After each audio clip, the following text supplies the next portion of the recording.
I'm John Batchelor. This is the John Batchelor Show. The Affordable Care Act, healthcare.gov. The President of the United States in the Rose Garden in these last days, presenting to the American people his version of what's gone wrong with the very expensive, extremely elaborate, and hard-fought Affordable Care Act of 2010, now in action in 2013. The question here is not what is to be done with the White House. It will come to its realization that the website doesn't work much. What is to be done with the media?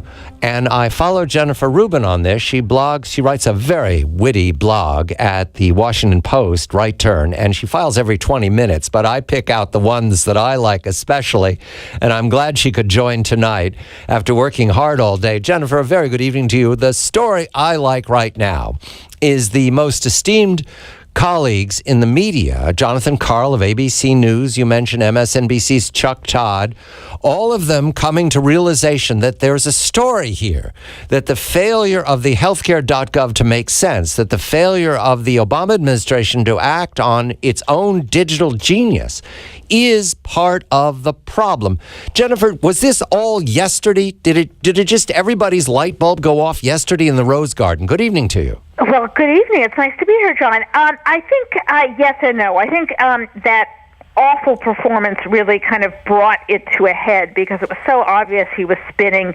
My colleague at the Post referred to him as a Ginsu knife salesman, and I think that's pretty close, actually.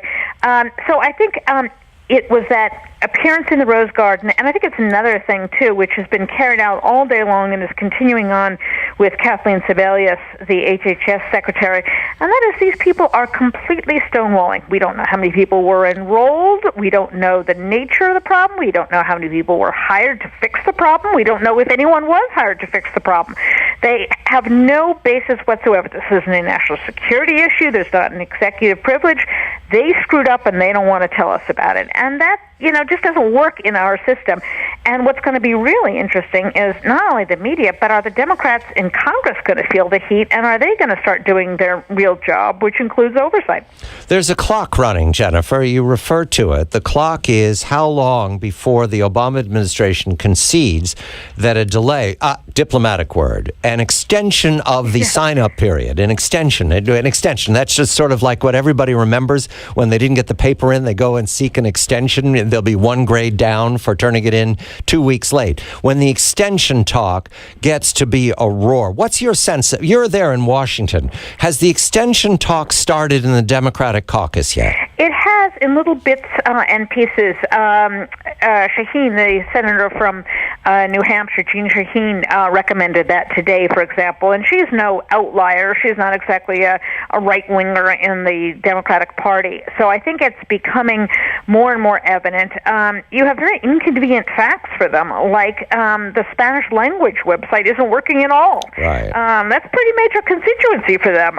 Really? They're going to go find all those people who only speak Spanish because they couldn't get on the website? So I think, yes, they will have to loosen the requirements, allow a shopping period, tell us we're just window shopping right now. I don't know what the analogy would be, but I think they'll come up with some excuse to kind of extend this on. But I think they have a more fundamental problem, one that I know you've talked about, John, and that is that the incentives really aren't there for a lot of people to buy this thing.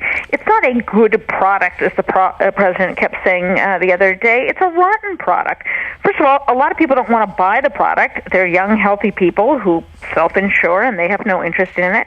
There are modest-income people or not-so-modest-income people who have made a decision, for whatever reason, that they're going to spend their money on education, on housing, on whatever else, and they don't have an interest in buying this gold-plated insurance plan that Obama says everyone needs to have.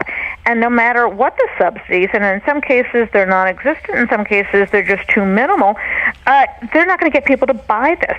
So people would rather take the fine, as they've done to some extent in Massachusetts, than sign up for this insurance. And thereupon lies the downfall of this plan, because, of course, the whole purpose is to get a bunch of young, healthy people to sign up to subsidize the older, sicker people.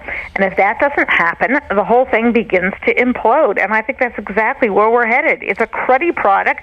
The good news is you can't get to it. The worst news is once you get there, it's really rotten. You cite today a good analogy for where we are in this process, that the Obama administration has weathered unhappy news earlier this year, for example, in the Rose Garden, the same place with the Prime Minister of Turkey.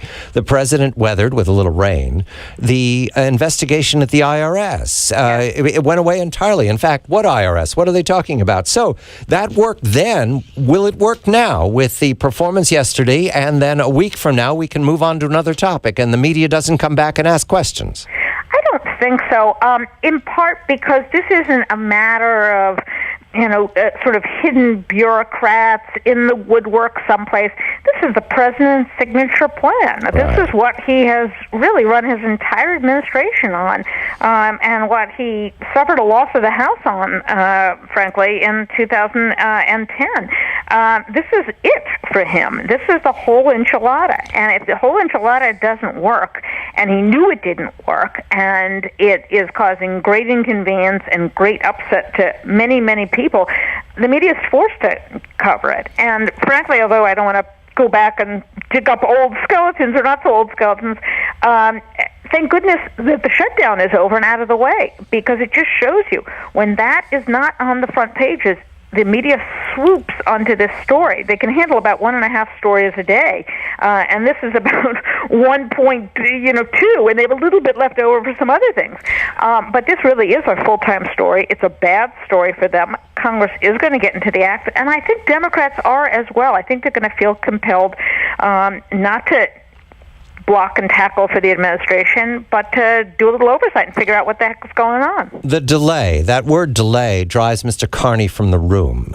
Do you believe right now they're gaming how they can delay it? When I've already used the word extension. Is that where they're going? They're trying to come up with a euphemism. Yes, I think they'll say, well, we haven't extended the deadline. However, for those people who can attest that they had difficulties, meaning everybody, we're going to extend indefinitely, and we're not going to be prosecuting those people who didn't pay. They're going to come up with this double talk upon double talk. But the import of that will be that for some period of time, the individual mandate will be inoperative.